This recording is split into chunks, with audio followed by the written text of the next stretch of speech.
السلام عليكم وإني سلامي مقعد وإيسو فتنا شاف عصبتهاي فضلا جنوك سبسكرايب قري فيديو لايك سار قصة بلاش جنوك داون إنسان سبتيك وإيسو عادي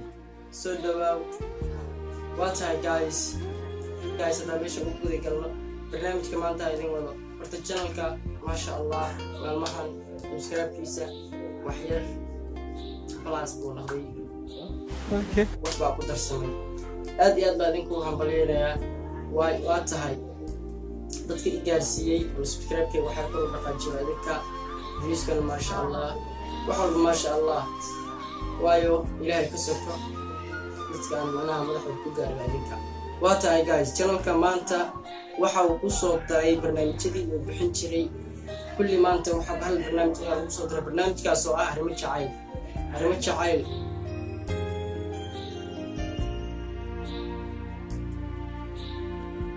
waxaan bilaaway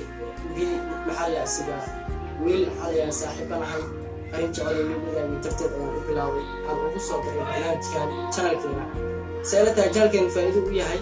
idinkan faa'iido idin tahay waa tahay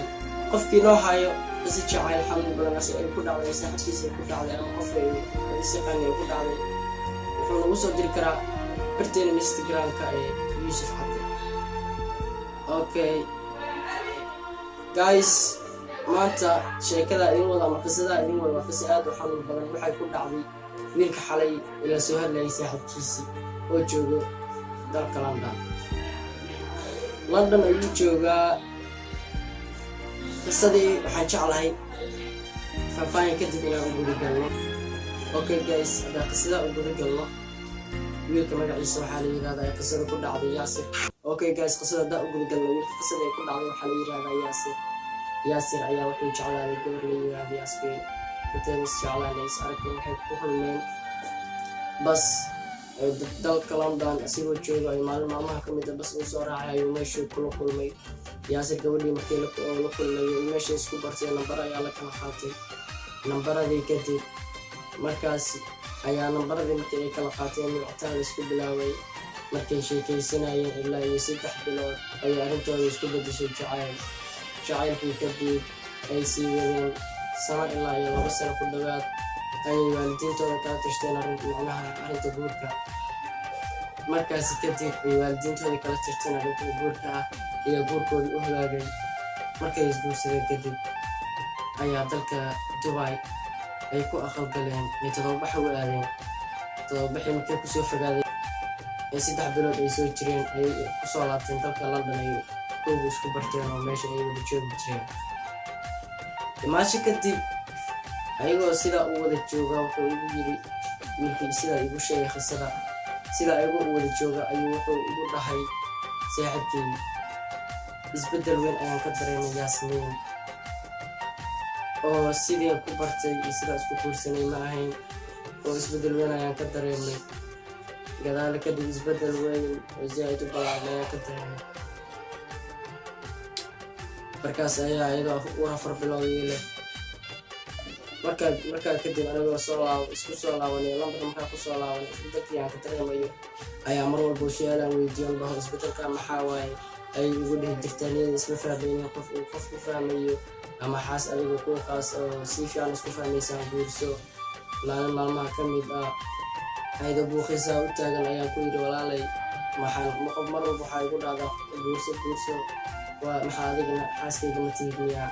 xaaskaaga waan ahay laakiin hadda kadib xaaskaaga ma noqon doono hadda waxaa la ii sheegay inaad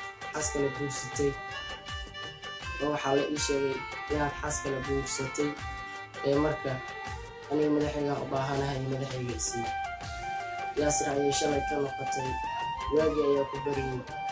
xaas kale markuu yiri ha asigaan xaas kale qaban ayay saas ku dhahay markaas ayay maalmaha ka mid ah waalidiinteeda ay ku dhahayaan ninkan ninkuu manaqday iska soo furbax orod markaas ay iyadoo wax soo hubsan ay timaadeen oo dhahay ay buuqday ugu furtay madaxayga ayaan u baahanahay ugu tiri after 3 days kadib buuqii waan u adkaysan waayay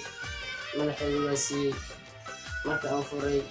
muddo kadib ayaan ogaaday arrinta furitaanka iyo in ay